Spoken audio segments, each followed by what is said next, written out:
Welcome back to the Hoops Temple podcast. Y'all know me, Nathan Schwartz. Joining me from New Zealand, Dylan Williamson. Good morning, Nate. Good morning, Dylan. We've just had one hell of a Sunday. Were you able to watch the games? Were you awake? What time were they going on for you? So there was this interesting dynamic, which was all the games started early and all ran at the same time. So normally I can get in like a good afternoon game. Like sometimes I'll get like a 4:30 game, and it's like, oh yeah, this is real good, especially on the West Coast. But most games started at 5 a.m. for me today, and the late games were 7:30 a.m. So I got by the time I woke up, the East was wrapped. But I managed to get in some Western Conference games. Although what seemed like it was going to be a really exciting day of basketball, a whole lot of playoff implications. There were like no good games today. Yeah, I started with Bucks Magic, and then I went on to uh, Suns Wolves, and like they should have been competitive. They were somewhat close. I loved the thing that you put in our group chat, which was just Dallas intentionally throwing the game in for OKC. Yeah, no, there's Dallas had a chance to get to the 4 seed on a Dallas win and a Clippers loss. The Clippers had the Rockets, who had absolutely nothing to play for, who should have been trying to lose. Um, they played pretty well. But yeah, the Mavs could have got the 4 seed if the Clippers lost to the Rockets, which probably didn't seem likely to start the day, given that the Rockets are trying to lose and the Clippers are theoretically trying to win. And then the Mavs would have had to win against OKC, which is pretty difficult. OKC, they're the best regular season team in the West. But the Mavs decided that they wouldn't bet on the Clippers losing and try to, play a grinded out game with OKC, and that they'd phone it in. They'd take the 5 seed. The 4-5 was already locked up, so they were going to be playing the Clippers no matter what, and it was just home court that was on the line. But by losing to the Thunder, they ensured that OKC would be the 1 seed and they would be on the OKC side of the bracket rather than potentially Denver's. I love that. That's the chicanery that you get when all of these games come down to the final day. Like I was watching Miami or Milwaukee Orlando, and I was like, and Milwaukee doesn't seem like they're trying that hard. Like Middleton, he has moments, he has spots. I was like, oh, if they lose this, they don't have to play the Philly Miami, debacle. They instead get to play Indiana, which may or may not be the best thing for Milwaukee. We'll get into that later. Where do you want to start this? You want to start playing in the West or playing in the East? Both are fairly interesting, to be fair. You've got a lot of actually really interesting teams. You've got the 3/4 of the bloody Pacific Division. Let's talk East because it's a little bit more top heavy. Okay, East.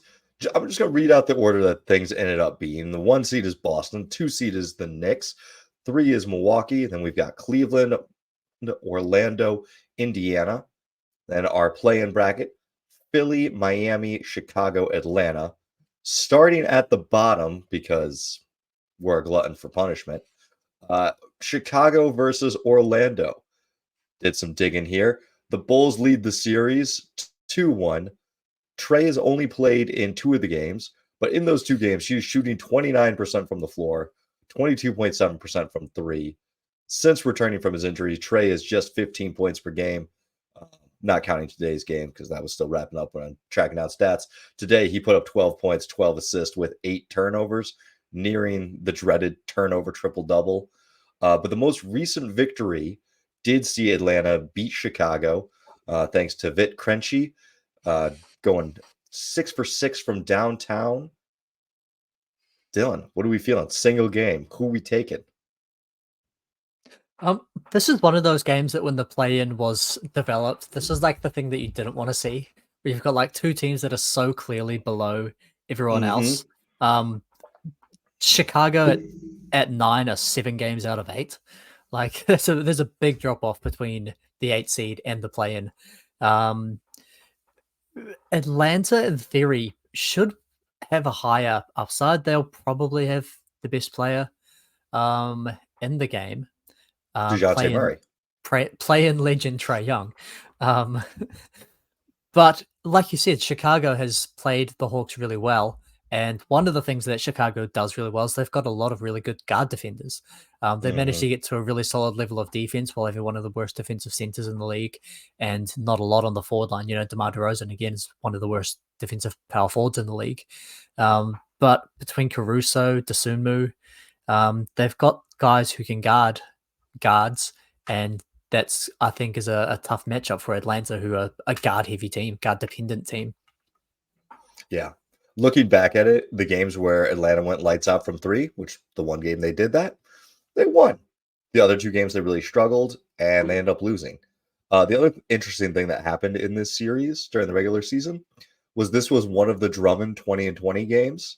So, I do like what Capella and Onyeka Okongwu bring, but they are both a little undersized. And I do kind of wonder if Chicago can beat them up on the glass. Yeah, it'd be interesting to see how much Vucevic plays. Here's their starting center. He's I think their third leading scorer. He's making the big bucks, and he's probably worse than Andre Drummond. So it'll be interesting to see whether they do go to a lot of Drummond and try to, create another advantage of being able to get out on the offensive glass, or whether they do try to get more of an offensive game. Because in theory, Atlanta's going to be bombing. The way that they can win this game is by outscoring the Bulls from 3-point. Like you said, the one win that they had was the one game that they managed to pull that off. So maybe you want to have the offensive center to, try to keep up. But that could be another advantage for Chicago. Another 2020 for Andre Drummond. Let's make it happen. The head says the Bulls are winning. I'm cheering for the Hawks because my boy Vit just want to see it. Yeah, is Vic Krejci going to start? I don't know. I did fire up one of their games since Trae came back. I don't think he's in the starting lineup now that Trae is back. They've got Harrison Barnes at the 3 and Harrison Barnes at the 4. Whoa. Whoa. Okay, they haven't been starting in Jalen Johnson. And so that's fine. You can call. I have no problem with you calling in DeAndre Hunter, Harrison Barnes. Harrison Barnes East. God, that you get the Paul Millsap exchange, just devaluing play, or yeah, that's I don't love it. All right. So the 7-8. This is the murderer's row. Philly versus Miami. If you're Boston or New York, who do you want to see less? That is tough, because in theory, Philly is the much better team. They were the best team in the NBA when Joel Embiid was healthy, and then couldn't win a game without him. But now he's back. So, are they going to be the best team in the NBA again? Definitely one that you don't want to catch. But Miami is like the Celtics kryptonite. I think if I'm Boston, I'm cheering for Miami to win this because I want to face Philly early while Embiid's still kind of working his way back. He's moving well, but he seems to be avoiding contact a little bit more now than usual. Definitely not banging 100%. as much.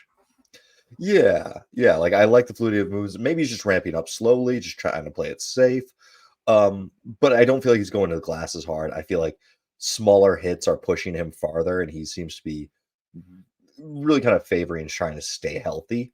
So I'd much rather face him now than like later down the line, because I think if he gets a slow ramp up, it could be a tough series.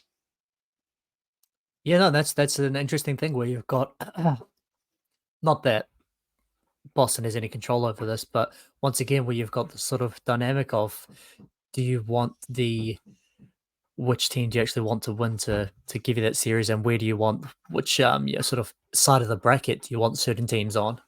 And yeah, so that is an interesting thought, that you get Philly, who is on paper healthy, the much better team, whereas Miami have looked like a pretty much an 8 seed throughout the entire season.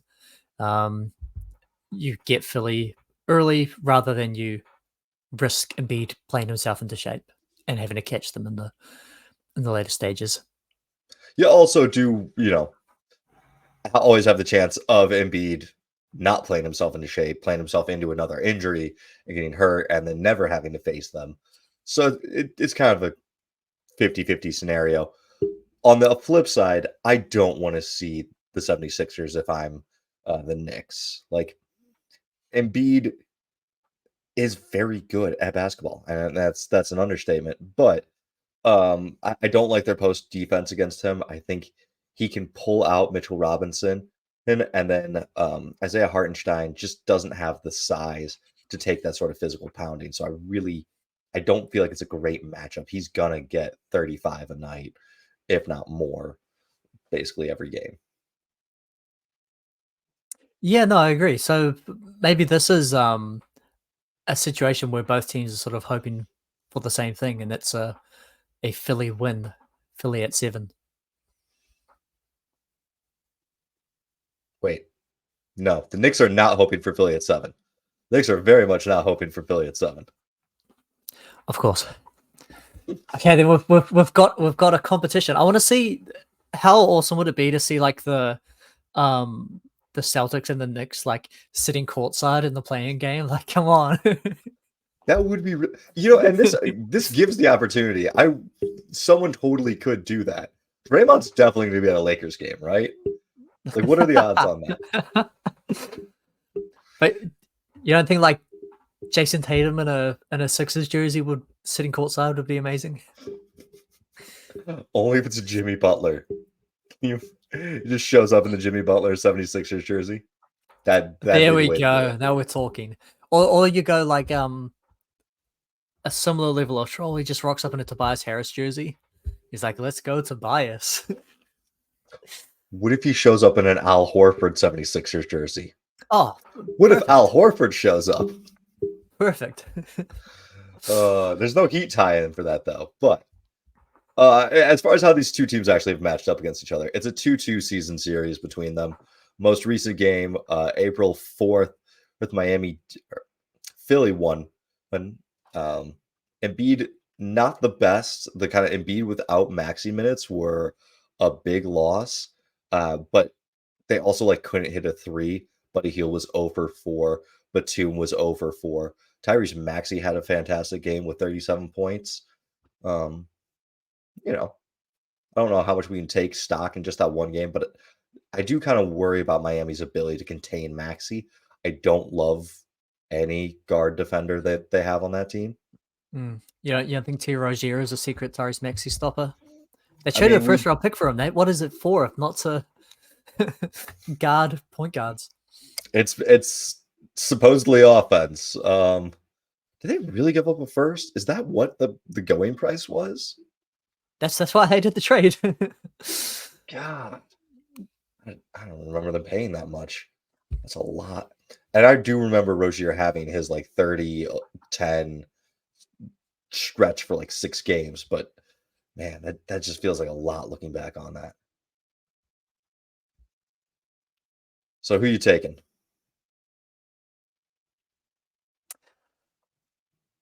Tough matchup. I'm gonna actually. It's close, man. I think Bam is a really good matchup for Embiid. He is. But the counter to that, of course, which you just brought up, is they don't have a great matchup for Maxi, a great Maxi up.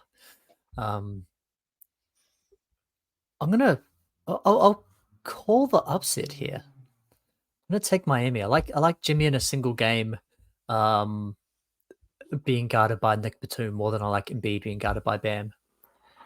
I also gotta wonder if maybe you just unleash Jimmy on Maxey and you say, all right, Jimmy's gonna be in this guy's jersey. I don't know if he has that in him anymore at this point Yeah. to like stick with that quick of a guard, but Hmm. if the NBA swallowed the whistle in the regular season, are they going to swallow it even more in the postseason? He's just going to be able to grab Maxey and really get physical with him on defense. If Yeah. so, I like it. And it might not be perfect, but that might be their best option when they really need a stop is yeah, Butler or Jimmy. Maxey. All right. Well, that brings us up to the 3-6 matchup. We got the Milwaukee Bucks versus the Indiana Pacers. Because of the in-season tournament, these teams have played each other 5 times. The Pacers have won 4. The Bucks just once.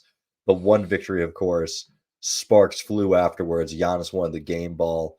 Pacers supposedly took it to give her to Oscar Sheedway. The fuck is Oscar How- Sheedway? what was he, like the 38th pick of the draft? He scored his first NBA points. Nope, undrafted. Yep, this man has scored a grand total of, I don't know. Suppose if I didn't click away from that screen, it would tell me. Man has scored a grand total of 26 NBA points, but because he scored his first in the same game, Giannis scored for 60. They tried to give him the game ball. I can't wait for the fourth quarter. Giannis ISO on Oscar Sheedway. They're just trading buckets back and forth. Yes, Sheedway with his 26 points all year. Yeah, 26 points in the plan. I'm calling it. Take the Oscar Sheedway over. I think I'm taking the Oscar Sheedway under if you put 26 minutes as the line. I'll probably take that under at 2.6 minutes. Yeah. Yeah. But yes, I think it's a rough matchup for Indiana. Really? Like Siakam does have good size to defend Giannis. Off the top of my head, I don't remember him doing a good job on him in the past. And they do have that nice dynamic where they've got a big 4 and then also rim protecting center, which is sort of the way that you've got to align your team to go against Giannis.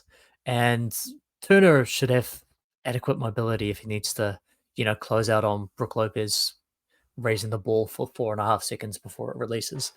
But Halliburton, I wonder how much he even plays in this series. It definitely seemed like coming back from injury, he was not 100% and he was trying to get to the 65 games. And so in a 3-6 matchup, their first year in the playoffs, as the underdogs, I wonder how much they're going to overexert him, or if they just say, if it starts not going well, if he ends up playing, 30 minutes a game. I think you gotta play him. I think you play him as much as you can. I went and grabbed the numbers to see how he's been looking of late. Last 10 games, we're at 19 points per game, 9 assists per game, but he's back up to 40% 3-point shooting, 39.5. And like that had kind of been the thing is his scoring and playmaking had dramatically decreased volume wise, but also the efficiency had come way down. With that coming back up, I'm more nervous on the Bucks side of things. Just Giannis, he has his well, if Giannis is hurt, Pacers are the favorites, right? Like if Giannis can't play, Indiana has to be the favorite. No? I'd probably still take the Bucks without. Like maybe it seems we've got a difference in opinion on the current state of the Indiana Pacers. Fair. Pacers have not been as good since their early season run. And I think a lot of that's just been Halliburton hasn't been able to push the pace, run the tempo, and then the loss of Buddy Hield. They don't have quite the shooting. I was looking at Neesmith's numbers. Yeah, I think that's an underrated factor for the Pacers as well, is that a lot of their early season success was this sort of space and pace idea. And now Halliburton has slowed down, which has hurt them. Obi Toppin, for all of his limitations, was a really good transition power forward who pushed the pace. Siakam is really effective in transition, but he doesn't seem to be quite as keen on it as Obi does. But then the other thing is that the 3-pointers without Hield, I think the 3-point game's really dropped off. He was a big factor for them being able to push the pace, to create space, to bomb threes. They were a high volume, high pace team, and that let them juice their offense. And now they are a little bit slower, and they can't shoot as many threes, let alone at as good a percentage. Yeah, I'm pulling it up. Since the trade deadline, they have shot 35% from three. Prior to the trade deadline, because I don't fully remember when he was traded. I think it was before the deadline, but I don't remember what day exactly. So using the deadline as a guide, prior to the deadline was 38%. So that is a sizable difference. I fear a 38% three-point shooter. At this point, a 35% three-point shooter is, not great to leave open, but not someone I'm going to sell out to try to stop. Yeah, and it's the difference between being a good 3-point shooting team and a bad 3-point shooting team. Yeah. I don't know. I really feel like the Bucks without Giannis don't have a backup front line. Like when it's Giannis, Portis, and Lopez, you can get away with always having two of those guys on the court. And if you go small, you only need one. Watching them play Orlando today, when you rested Lopez, you had to have Portis in there at the 5. And then their next biggest guy was Jay Crowder out there. And it's Orlando. Orlando's got a bunch of big guys. Jonathan Isaac was eating on the boards. Goga Batadze, he was getting on the boards. Like Indiana's not necessarily going to be able to beat up the rebounding numbers. They don't have those types of bigs. But I do just kind of worry. I think Milwaukee's really limited if Giannis isn't 100%. I think their overall team quality is just still quite a lot better than Indiana. And like they've got enough guys to put together an 8-man rotation without Giannis. It's probably going to be a lot of Patrick Beverley, who he could actually make life fairly difficult for Tyrese Halliburton if he doesn't have 100% of his burst. But yeah, I think they've got enough. If Chris Middleton is healthy, and Dame is healthy, I think they've still got enough. And then Giannis is the big difference maker. So you're not like worried. I'm not really, not in the first round. Okay. What are you putting this series at? I like Bucks and I don't want to say Bucks and 6 every series. Yeah, probably Bucks and 6. That's very funny. We're ending in the same place as Bucks and 6. Yeah. Although, all right, fine. Bucks and 5. Let's go. There we go. I can't spend the entire segment talking about how bad Indiana is as a matchup and then say they're gonna go one win away from a game 7. We'll go Bucks and 5. I remember like 2 years ago when it was you, me, and Nico, we did you have to pick a 4, 5, 6, and 7 for each of the series. So it wasn't like a true fair analysis of us like saying it, but we had to pick which one was going to be the sweep, which one was going to be the game 7. Because otherwise, you just do these playoffs and you're like, this is 6, this is 6, this is 6. Like, just feels respectful. Yeah, I think this is the closest to a sweep that we'll see in any first round matchup, I think. Before we move further or up the bracket, I do just want to double back. Who do we pick, Miami or Philly? I think I went Miami. You went Miami. I'm going to say Philly. So then if we have a Miami or Philly versus Chicago, are we just totally chill saying whoever? Yeah, good. Just wanted that on the record. I wanted us to acknowledge that the 9-10 in the East means nothing. If we get fucking Boston versus Chicago first round, it's gonna ruin my day. If we get Boston versus Atlanta first round, it's gonna make my day. Hey, but Atlanta just beat them twice. Do I think that matters? No. Should Boston fans quake in fear and like keep their feet under the covers, up on the bed, not check the closet, not look under the bed because the Atlanta boogeyman's coming for them? No. But I'd love to see it. It'll be another DeJounte Murray 40 points on 42 field goals. Oof. Oof. Okay, that was sad. All right, the 4-5 matchup. the slugfest, the NBA TV series, Cavaliers versus Magic. What are your thoughts? Can you remind me who the Cavs played? It was the Knicks last year, right? In the first round? Yes, the Cavs played the Knicks, got bodied, got bullied, got beat up, and run off the court. And now they're going up against sort of this year's equivalent of the Knicks, which is this really solid defensive team with sort of the one go-to scorer. So I do like the matchup for the Magic, especially if Donovan Mitchell is not going to be 100%. He still seems like he's playing his way back in. And the Magic have good options for defending him. And I was watching the game earlier today, and it was over before you woke up, but they started your boy. They started Jonathan Isaac at the 5. Oh my lord. So it was him, Suggs, and Gary Harris, which like it is a very talented defensive trio. And then like Franz has plenty of length. He pokes the ball free on Portis and then just went down. Like he had his good moments. Paolo's got good size defensively. To end the half, Suggs had picked up a foul, and I forget who was the one guard out there that they still had. But they threw in Jonathan Isaac. So then it was Jonathan, like Goga, Franz, Paolo, and one guard. It was just this massive defensive lineup for the final possession of the half.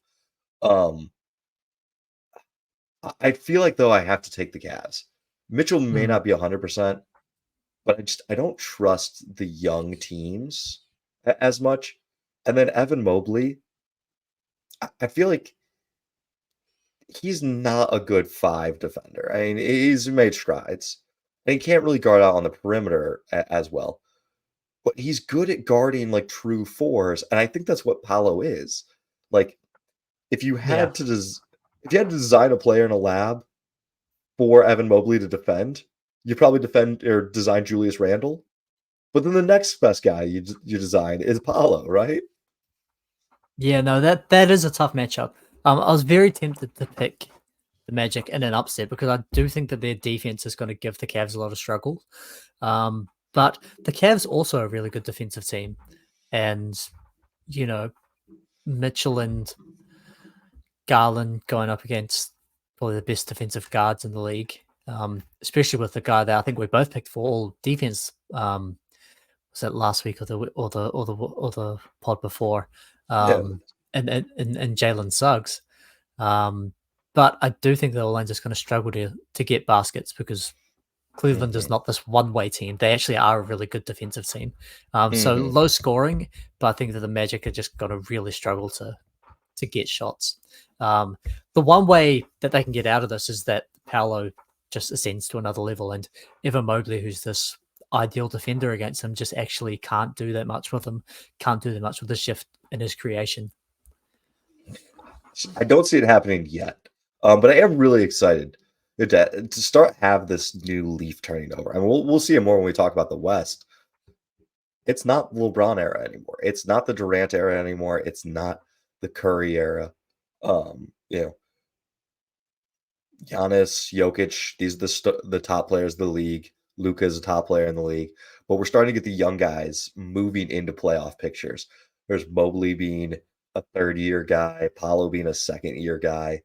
Like, this is exciting. I'm very excited to see these young guys getting their first real taste of playoff action. Yeah, and it's going to be interesting to see because the conventional wisdom is that young players don't play well in their first playoff series. But actually, the elite young players kind of do have a history of, sort of breaking that mold and having really good performances. And so, Paolo is maybe the kind of guy that I could see doing that, and that's what the Magic are going to need to pull off the upset. But I'll take the Cavs due to home court. We'll give them 7 games though. I'm gonna go Cavs in 5. Ooh, I like it.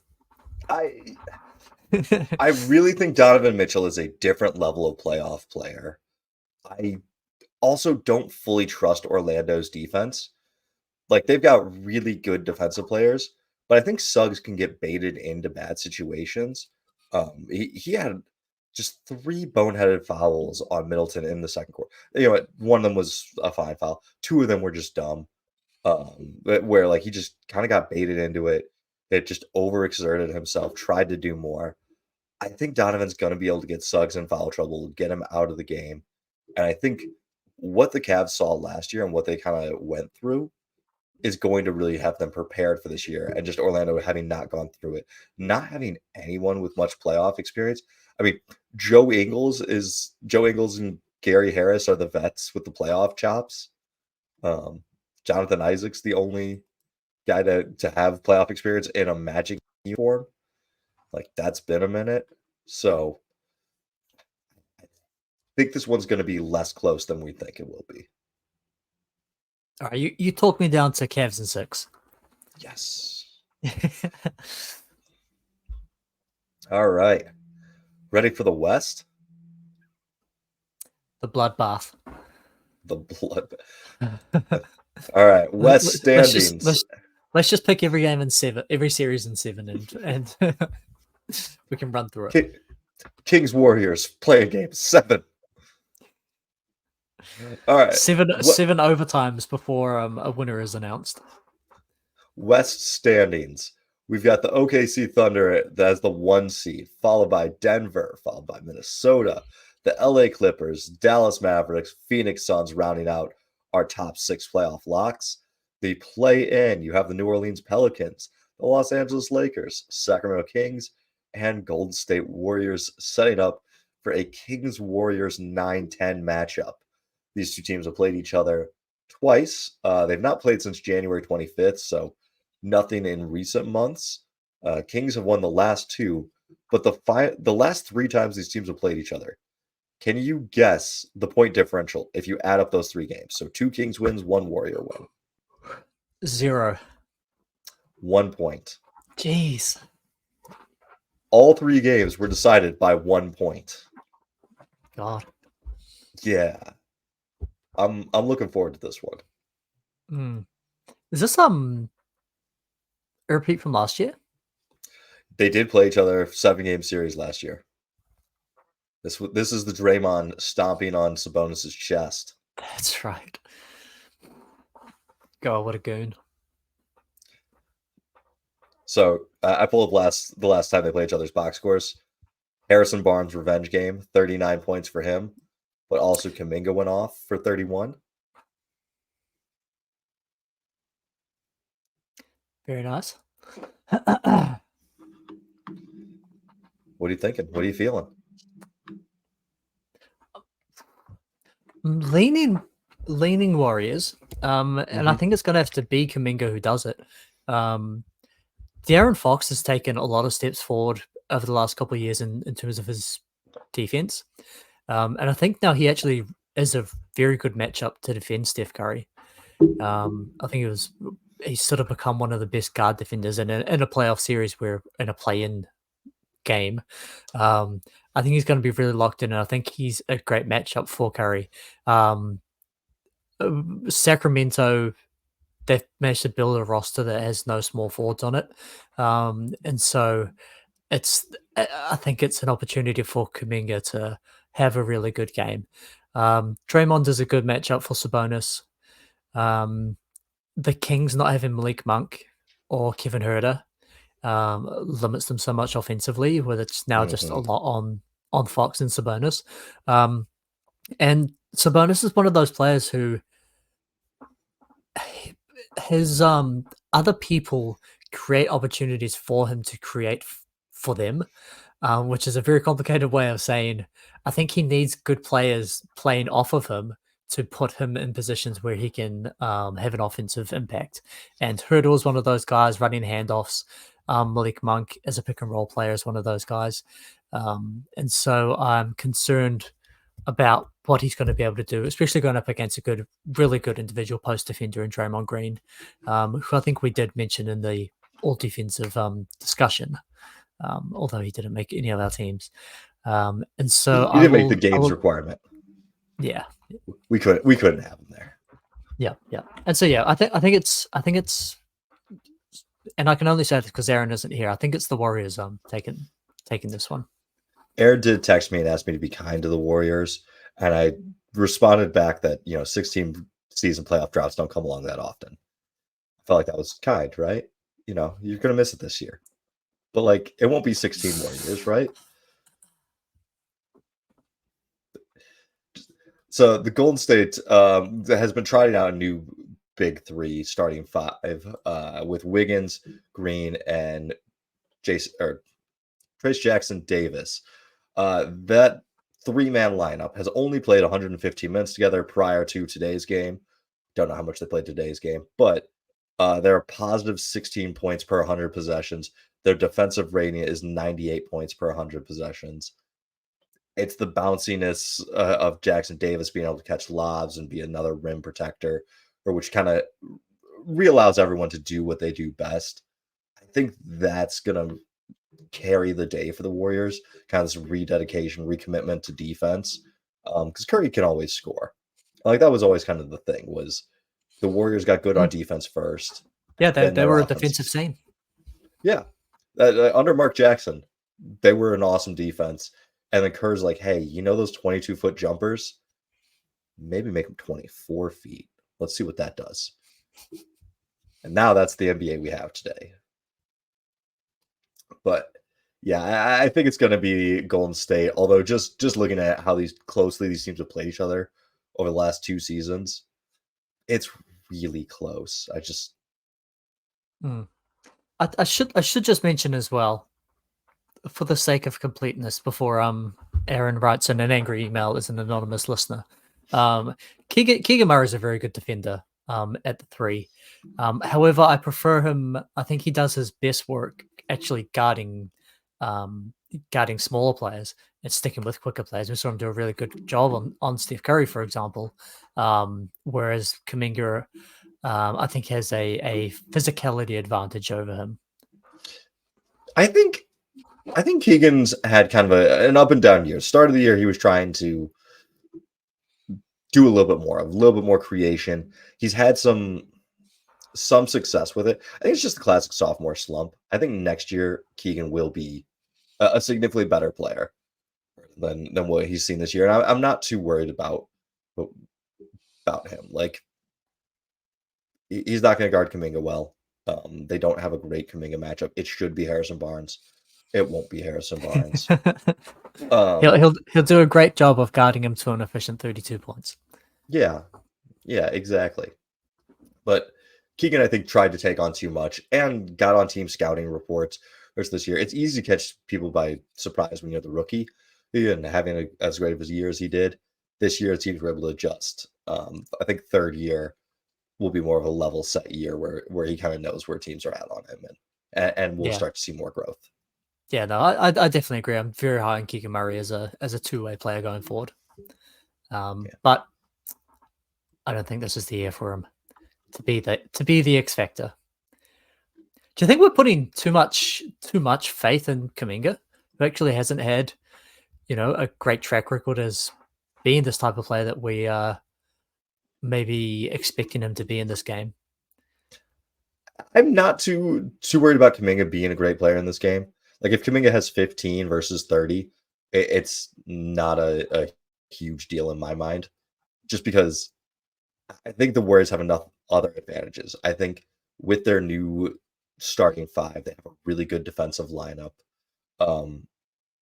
I will still say I think Curry is better than De'Aaron Fox just on any given night. So I am going to say they've got the best player in this series. And then offensively, Sacramento is kind of grasping for weapons right now. I mean, Keon Ellis is good, but last year what they had with Herter flying off of Sabonis was so lethal. They have not been able to replicate that again this year. And then Monk was their like whole second unit. There were times where Monk was the primary ball handler and creator, even with Fox and Sabonis on the floor. And so I don't think that's enough. Yeah, he was a closer. Yeah. So, it's a tough break of injuries. I do worry though how Sacramento is going to get back in the playoffs next year.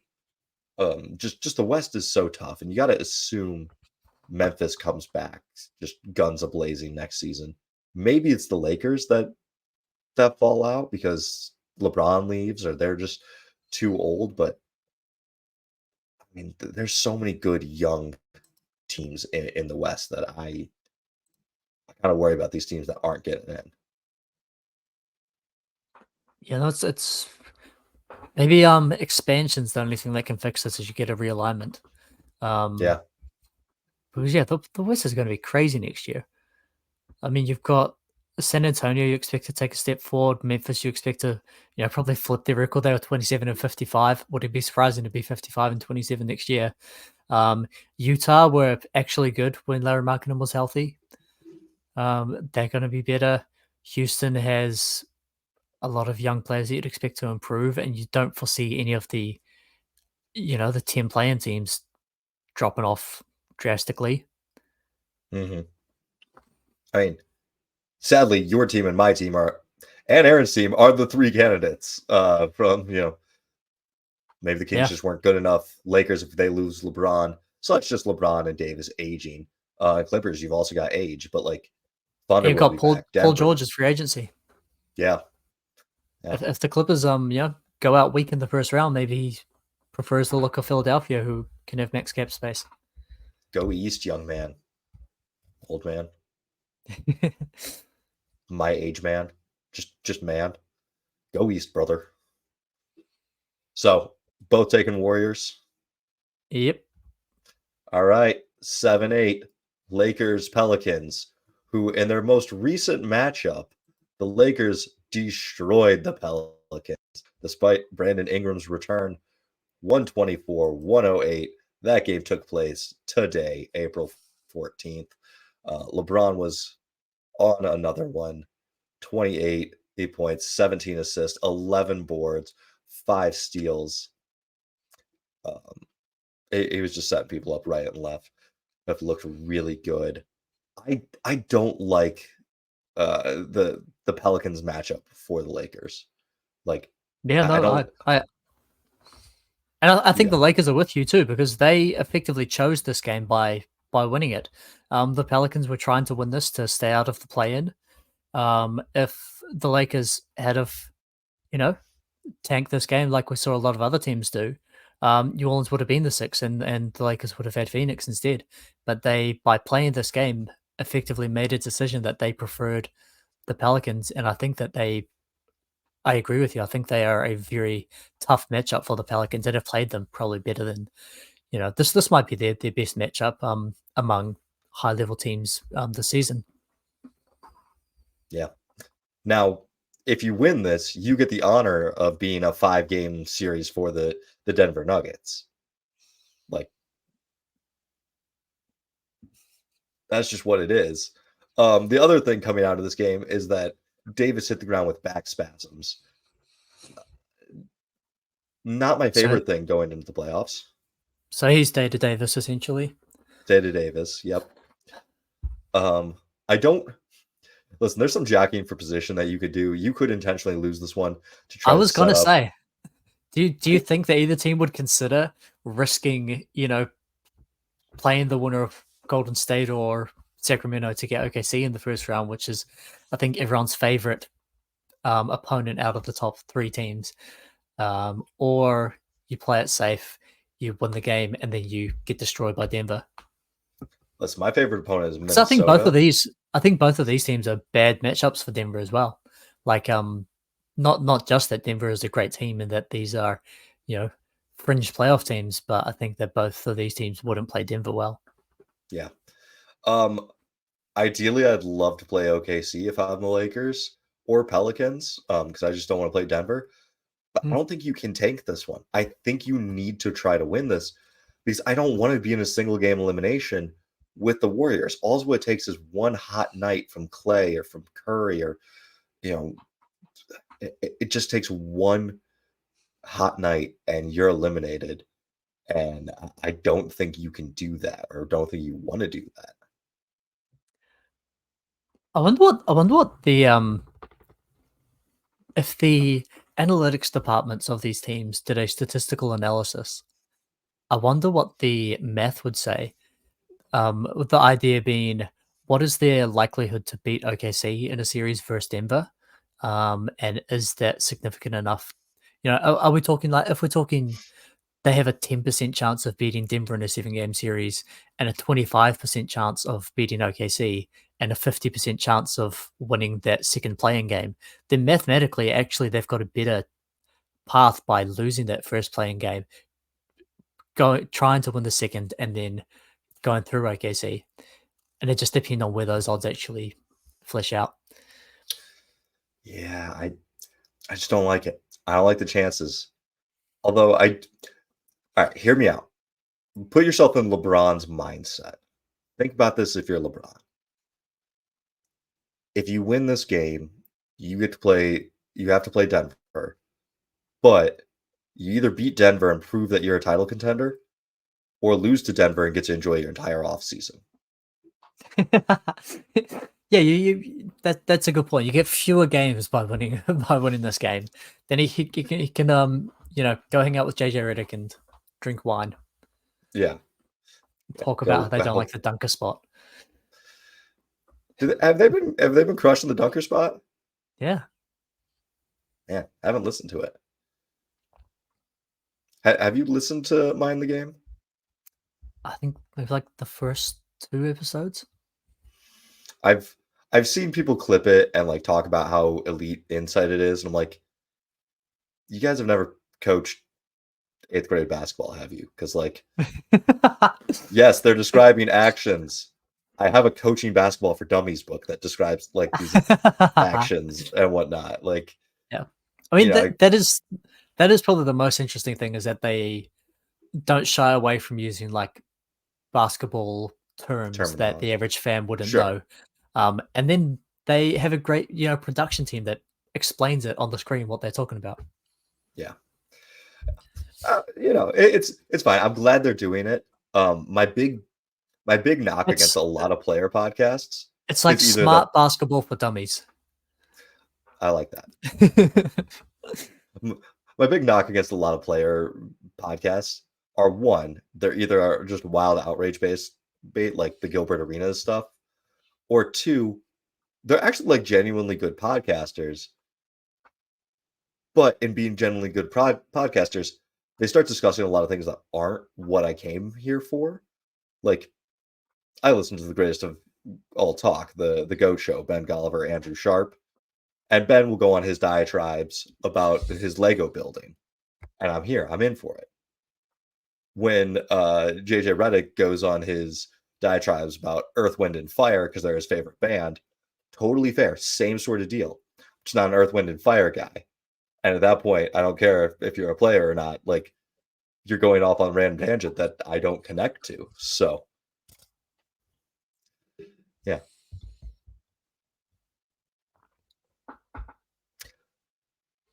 So back to the Lakers Pelicans. Who you taking? Lakers. Same. Much as it hurts me to do so.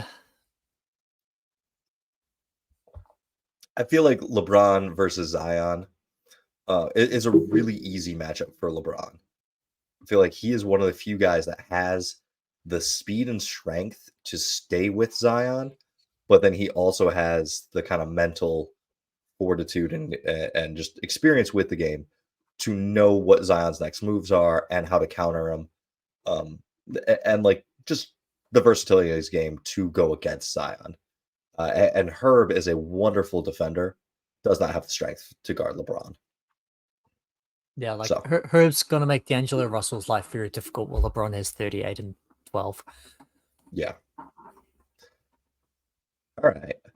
In a hypothetical, supposing Warriors win, Pelicans lose, hypothetical 7-10 to get to play OKC, who we taking?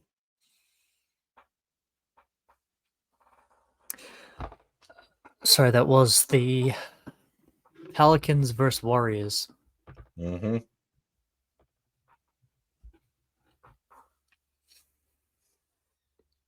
Do you have their head-to-head record? I can snag it real quick. Pelicans versus Warriors.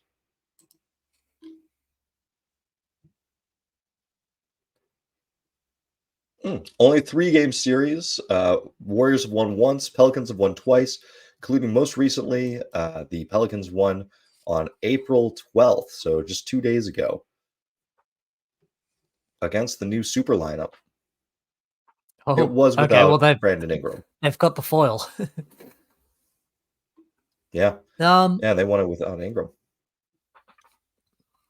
this I think is actually a much closer matchup.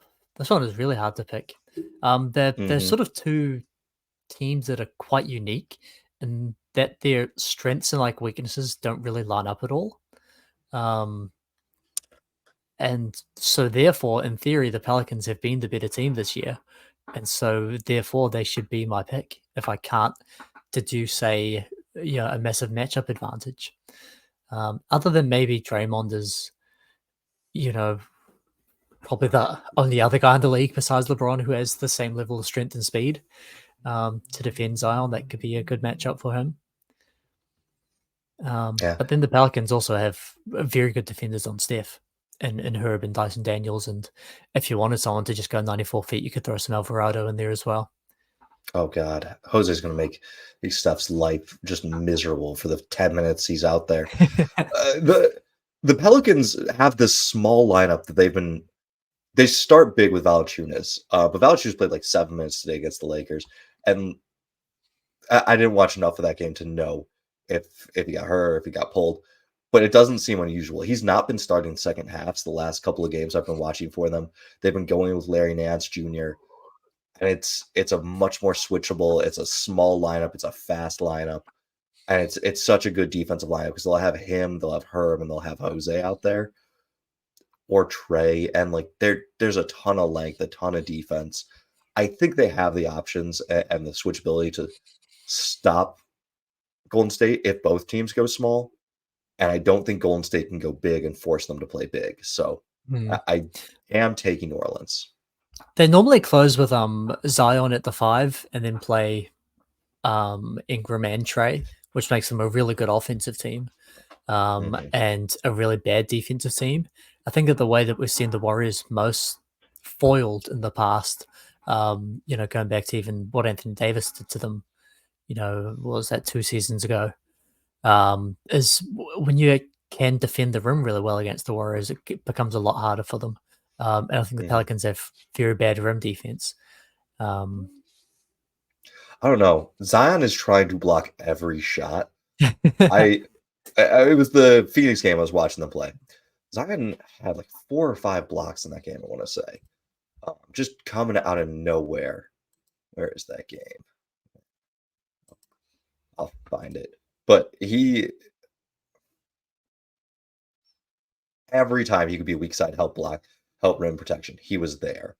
Um, Murphy also was getting in a little bit on the block party. And if they're playing Larry Nance Jr. the majority of the center minutes, I think the rim protection has come a long ways.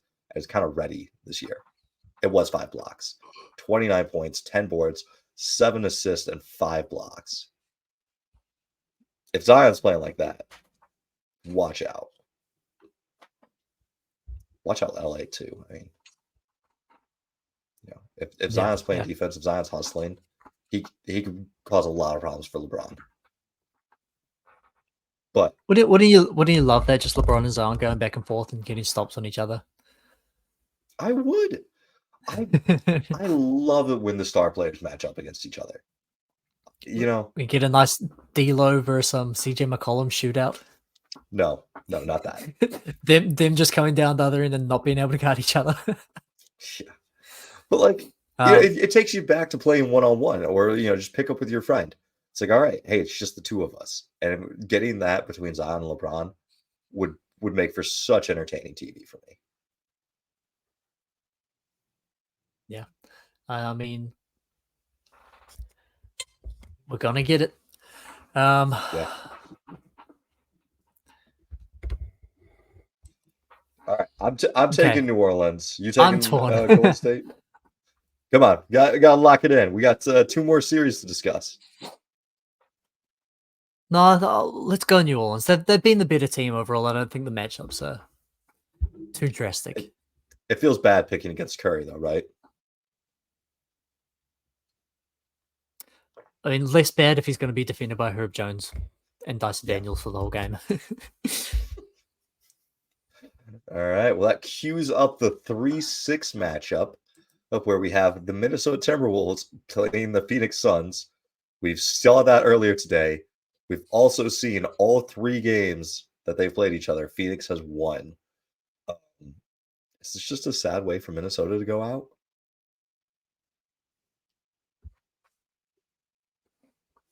Hmm. Um, the game today didn't matter, right? Because OKC ended up winning, in which case it locked them at the 2 seed. It did matter. It did matter in the sense that Phoenix needed to win it to avoid the play-in. Mm, So you yeah. could say that didn't matter for Minnesota as long as OKC was going to win. Although no, I think Minnesota had the tiebreaker on OKC.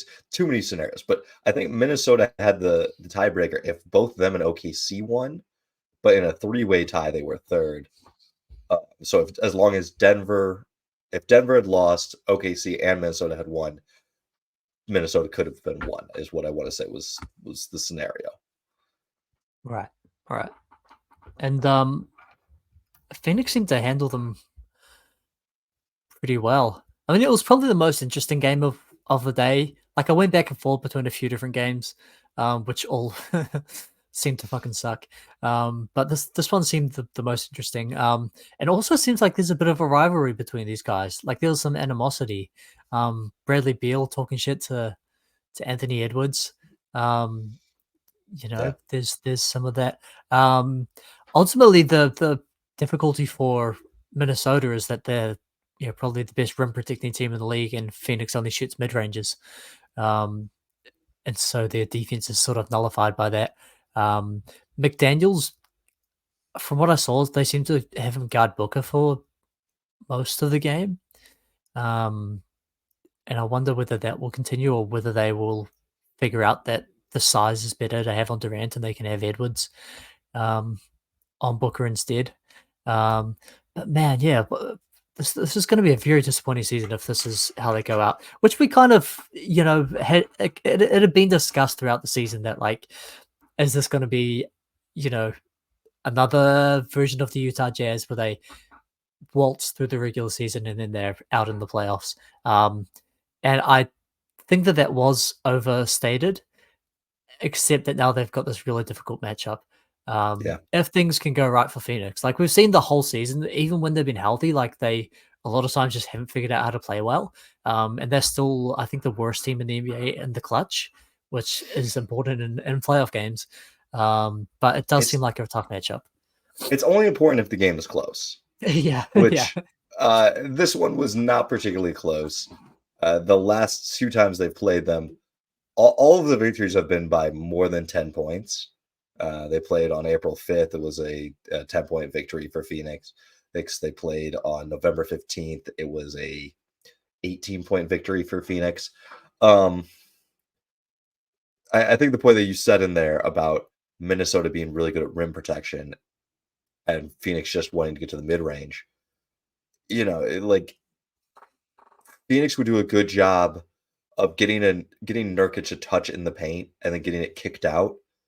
And Minnesota did a great job of stopping those paint touches, and they didn't do a great job getting back out. There also was some stuff with just Edwards. There was a time where he was guarding Durant, and then he left Durant to go double with the ball handler. And the ball handler I think was like Grayson Allen, and it was like we're gonna trap, and then no one came over to help Durant, and so it became a quick swing to Durant. I was like, you gotta communicate that. You can't leave Kevin Durant, even Yeah. if that's the plan, and Yeah. especially if that's not the plan. All-time players to not leave open. Durant, like third maybe history of the NBA players that you don't leave open. God, would you rather leave him open or Curry? I'd rather leave him open, I think. Okay. Durant open. Clay was the other one I was thinking about. Okay. I was trying to think about Larry Bird, but I'm like, Bird was very good volume at his era from three, good percentages, good, Mhm. but there's just like never a spot where I don't trust Durant. He catch at the high post, low post 3-point line. He catch it at 35 feet. I don't like leaving Durant open. And really, at that height, it's so hard to close out against him. Yeah, Um, closeout doesn't even matter. Like if he starts to shoot and you're not there, just like if, go down the other yeah, end of the court. yeah. I think it'd be interesting to kind of see how Minnesota counters. I wonder if they start bringing in Karl Anthony Towns off the bench because there's just not a good defensive matchup for him. The Mm, first possession of the game, he was on Grayson Allen. yeah, he guarded Grayson And Allen for what I saw as well. it was like, what? Why are you putting him there? Because he's going to get torched by Durant. Because he's going to get torched by Booker. Because he's going to get torched by Beal. Okay, there's not a lot of other options. We want to keep, Gobert where he can protect the rim. I don't think that they can do it too big against Phoenix, and I don't think they really made Phoenix pay by going too big. Um, that's the other thing. If you're going to have the two bigs, you really need to have a way to punish Phoenix inside or with the drive, with the added height, and they didn't do that very well. So I think it's just a horrible matchup because I've been out on Phoenix the whole year. I mean, Yeah, yeah, I don't think Phoenix is that good or is a contender, but I think they're going to make the second round at this point. yeah. No, it's just a tough matchup. Um, the one X factor that you could say is Phoenix don't really have any good perimeter defenders. If Anthony Edwards is going to be the best player in the series, which I think he could be. Maybe that would be the difference maker. Um, uh, like, does Carl Anthony Towns getting offensive rebounds over Kevin Durant? Like, is that a big advantage? Um, Durant's been a pretty good defensive rebounder throughout his career, even though he doesn't have the necessarily the maybe the strength to say of Towns. There's probably not a Mhm. lot of like maybe difference in their weight. Durant's definitely gotten stronger over the years. Um, but yeah, I think it's just a tough matchup. So I'll take the Suns also. Yeah. Uh, if I say Suns in five, that's one more win than Minnesota's got against them all year. So that's that's where I'm at. I don't think Anthony Edwards can drive the offense to be at a high enough level, given the other pieces around him. You know, I kind of do think about this a little bit like the Allen Iverson 76ers team, where Iverson's pretty inefficient on offense, but he's also not got any offensive weapons around him, so it makes the defense really easy to key on him. He gets a lot more efficient in Denver where you have better offensive weapons. So like it's not a knock on Edwards, but Edwards himself is not able to elevate the offense beyond where the rest of the teammates are at. And so I'm not too worried about it if I'm Phoenix. I feel like they can just outscore them. Yeah, yeah. I mean, I think Anthony Edwards will get them at least one game. Maybe something goes right for them one other game. So I'll take the In Suns in six. 6. All right. That leaves us with the 4-5 matchup. The Los Angeles Clippers versus the Dallas Mavericks. How are you feeling? You feeling good? Feeling bad? It's going to depend on health. Um, Kawhi's missed like the last week or so with knee inflammation. How much of that is just them being like, right, his knee kind of hurts and he could totally play through it, but we're about to get into the playoffs and our seed's pretty set, so we're just going to not play him at all, so that he can be in the playoffs. Um, it's maybe it's just the like ecosystem that I'm in, but it seems like people are writing the Clippers off in this. Like they're saying this is a Hmm. Mav series. I've heard that a lot. Like, it does feel like that has been the take is that I've even heard the take like that the Clippers don't have anyone to guard Luca. And I'm like, the Clippers have some of the best people in the league to guard Luca. Like you were going to alternate between Kawhi and Paul George. Terrence Mann could do his turn on Luca. He is also going to pressure Kyrie. Westbrook doesn't give a fuck about Kyrie. Westbrook is going to get into that guy. Not that Westbrook is like any sort of elite defender or anything, but I think he's going to be a pest and have no problem bumping, getting chippy and handsy and holdy. Like, I think the Clippers are a really good matchup for Dallas, with the one possible exception is that they don't have much lob protection. They don't. Zoo's going to be on a poster. Zoo is going to be on 2 or 3 posters after this series. Hey, you're talking about one of the top 5 statistical rim protectors in the league, there, Nate. He tries. Is that the numbers? When you say top 5 protection, are you saying, and he contests a ton of shots, or what are we saying here? Contests, deterring and lowering opponent field goal. He is a good rim protector. What it seems like the narrative around this series, though, is that the Clippers have beaten the Mavs twice in close playoff series in the past. Kawhi's been the best player in both of those series. Has outplayed Luka. But that Luka really was a one-man show. And now he's got Kyrie Irving, and that's going to be enough to push them over. One thing that's different about those series compared to this series is that the reason that Luka was a one-man offensive player is because the Mavs were playing defensive players around him. And coming into this series, where now the Clippers have also James Harden, who certainly doesn't have a great track record as a playoff player, but is still an elite offensive player. And when he's your third option, it makes it a lot easier for him. The Clippers primarily are an offensive team, and this Mavs team is worse on defense. And so certainly I see the perspective that Luka is one of the 5 best players in the world, and now he's got Kyrie Irving to support him. But Kawhi Leonard and Paul George and James Harden are also elite offensive players, and the Clippers, while imperfect at guarding Luka and Kyrie, I think have better options than the Mavs have going the other way. Mm-hmm. And what? Are you putting Derek Jones Jr. on Kawhi?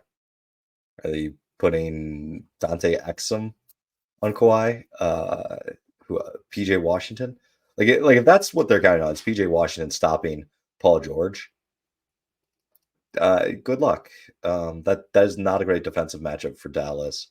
I think Derek Jones is like a decent matchup for Paul George, but like Kawhi's just going to get to a spot every single time against him. The one guy who sneakily is a good Kawhi defender is Maxi Kleber.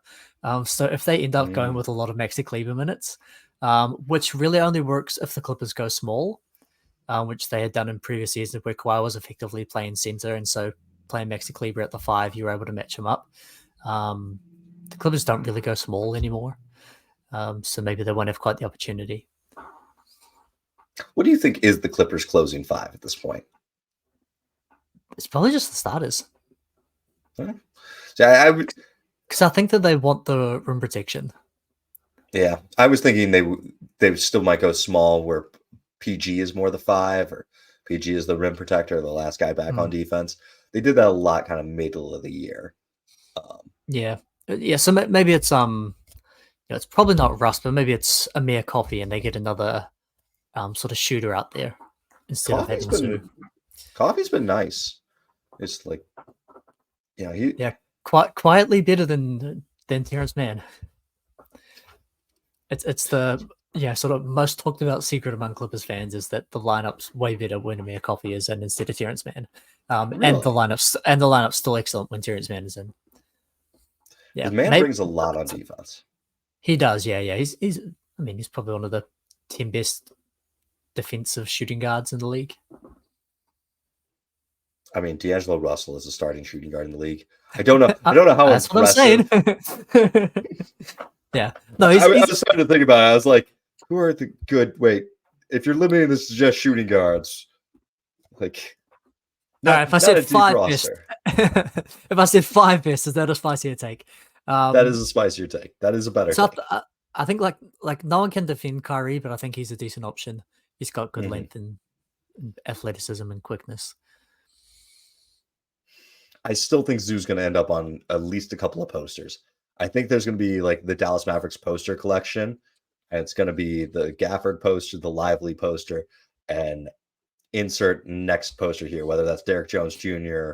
or someone, but I think there's gonna be like a 3-piece. Can you collect them all coming out of Yeah. Dallas? I saw a tweet from I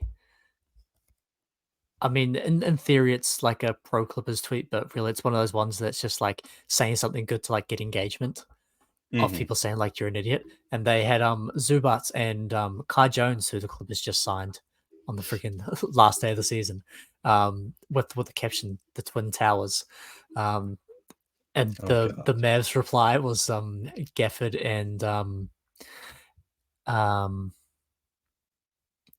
Lively? Lively.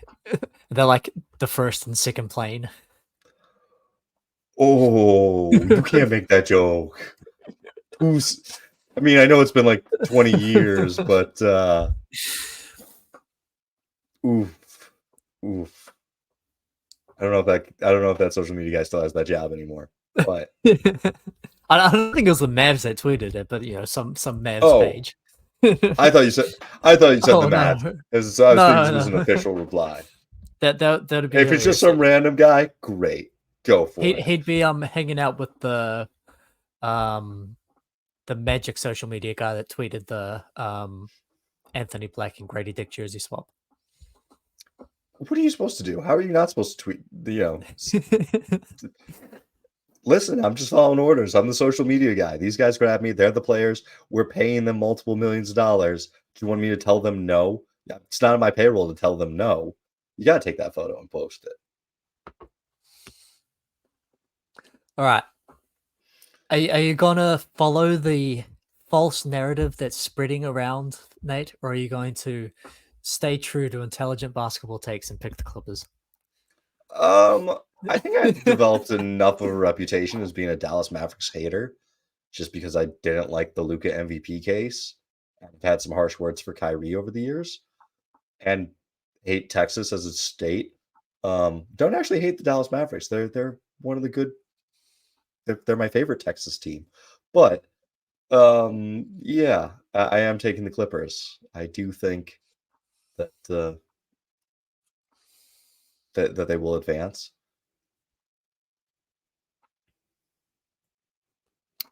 We're going 7.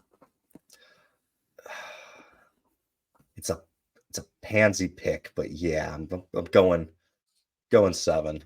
Yeah, I mean you got to do it when you get this sort of close matchup, right? Where Yeah, it's a it would be intellectually dishonest to not pick them to get to go 7 at this point. Like, Hmm. I Let me could ask do you the spicy take. if the Mavs had have gone out and won today and got the home court, would that change your pick? So if If we're the calling a Mavs, 7-game series and then you're saying Clippers have a very narrow advantage and then you flip the home court, like that's probably just about enough to flip the series. And so I wonder if they.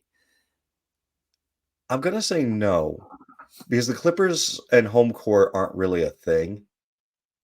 But Like, you get more of your own home court. It's less so yeah, it that doesn't you've got to doesn't. play 4 games on the road, and it's more that you get to play 4 games at home. I don't think the Clippers have played any games at home. I think the Clippers are playing in the Lakers building and don't have Until enough next fans to year. sell that out. Until Yeah, next year. maybe next year it'll make a difference, but I feel like this year Clippers have an incredibly weak fan base. There's enough transplants in LA that they have a pretty decent size. I don't think it boosts the Clippers enough to play in Los Angeles, and I feel like they're just used to like playing But do you road think games it'd enough. okay. So you think that the Clippers are a solid enough road team that Dallas having their home court, which is a good fan base, wouldn't be enough of an advantage. The Clippers are 25-16 at home, and they are 26-15 on the road. They are one game better on the road. I think it does really help. Actually, never mind. Dallas, Dallas is 25-16 at home and 25-16 on the road. So in the sense that Okay. you're not giving Dallas another home game, like that's probably Yeah. helpful. But I'm not too worried about it if I'm the Clippers.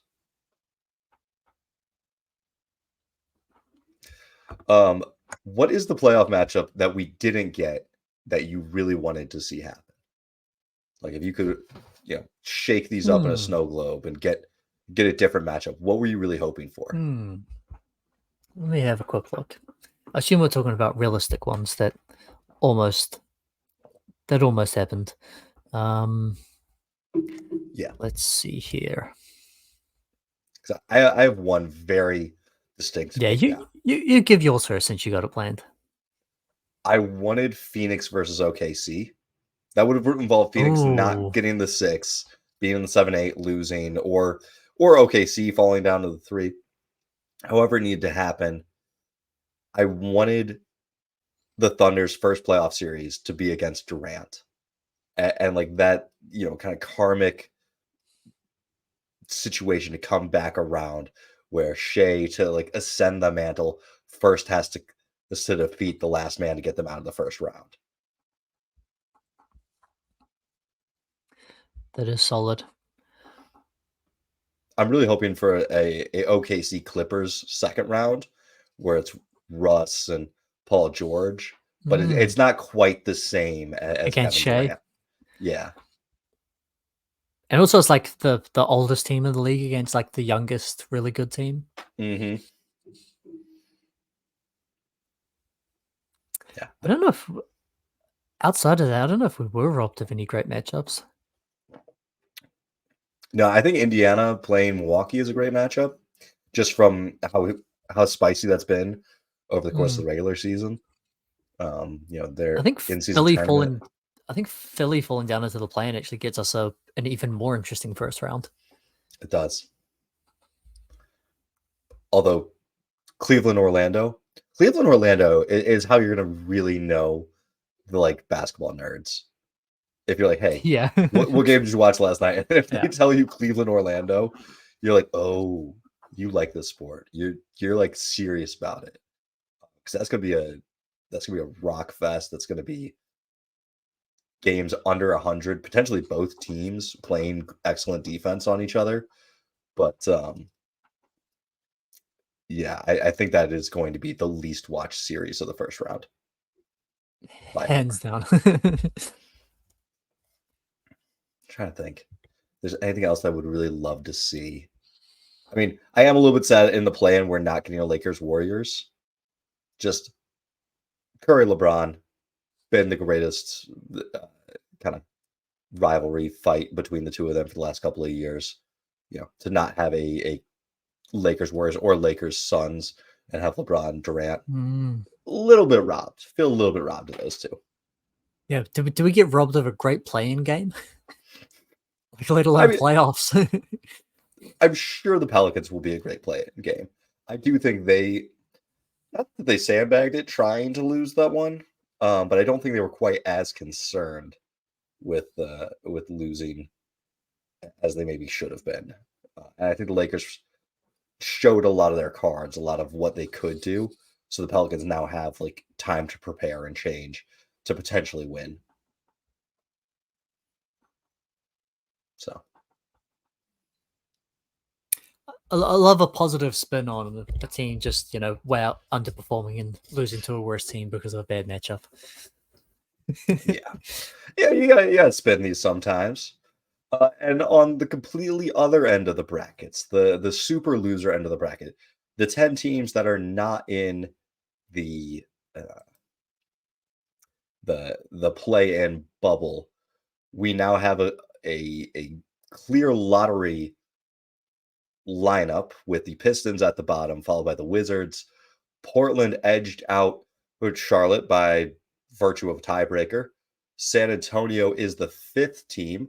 Toronto is 6th. Their pick goes to San Antonio if it falls to 7. So that's something to watch for on lottery night. Memphis is 8. Utah is 9. And Brooklyn is 10. And no, I definitely miscounted in there somewhere. Detroit, Washington, Portland, then Charlotte, San Antonio, Toronto, Memphis, Utah. Brooklyn is 9. Uh, then Atlanta, then Chicago, and then in theory, the Houston Rockets, because the play-in makes for weird things.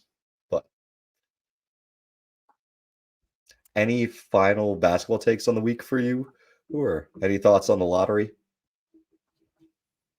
No, I couldn't even name a player in the draft, so um, I don't think I'll have any lottery takes yet.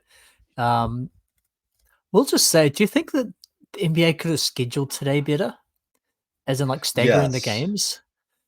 Like So I when loved I that. looked at this, I thought they would have like this full day of like important games to like on my day off to just sit on the couch for an entire day and watch basketball, and instead they had all the games on at the exact same time.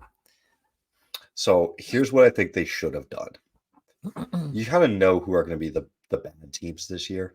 Like, it didn't take a rocket scientist to be like, listen, Charlotte's probably not playing for anything on this day. Detroit probably not playing for anything on this day. Washington probably not playing for anything on this day. This is the day you send them international. You send them to London. You send them to Spain. You have these games going on so that way we can start watching. A nice 10 a.m. Start time for us here in the States. Watch all day long. I like the fact that they're over now. It makes our podcast easy to record. Yeah, So we that start. is the one good thing. When I saw that the late games were starting at 7:30, I was like, oh, at least we can still record. Yeah, but I do wish there was at least like a half-hour stagger. I get why they didn't do it, because once you know if a team's trying to win or lose, you know what you need to do. Yeah, Um, except that teams just lost intentionally, even while doing it blind. yeah, Like if the Clippers had played first and lost to the Rockets, and then Dallas could have got the 4 seed by just winning, then maybe they actually tried, and you get a really good Shea versus Luka game. yeah. Whereas every Yeah. team just assumed that the better team was going to win and tanked accordingly. I would have liked at least a little bit of staggering, just so that way you could hop from fourth quarter to fourth quarter like you do on a normal game day or watching. It's like, hey, this game's close in the fourth. I'm going to watch it. Okay, what's the next closest game in the fourth? You keep jumping around. Whereas not this today was like everything started in the same, 5-10 minutes and ended in the same 5-10 minutes. So it was really hard to jump around. Hmm. But it was a good day for basketball. It was a good day for hoops. Yeah, it is still nice to have 15 games on in a single day. Yeah. All right. Dylan, any final takes? Not at all. Not at all. All right. We'll be back recording next Sunday, posting next Monday with first round takes, how things are going. We'll have seen a couple of the games. We'll know who the 1 and 2 seeds are playing. You can find me here. Find me on TikTok, Nate_Hoops_Temple. And you can find Dylan, president of Basketball Conversations, on TikTok. If he gets 500 followers, he'll start recording content. That's the deal, right? Something like that, yeah. Or you can find me every week on the Hoops Temple podcast. And you can send your love and hate to hoopstemple@gmail.com. Please not hate.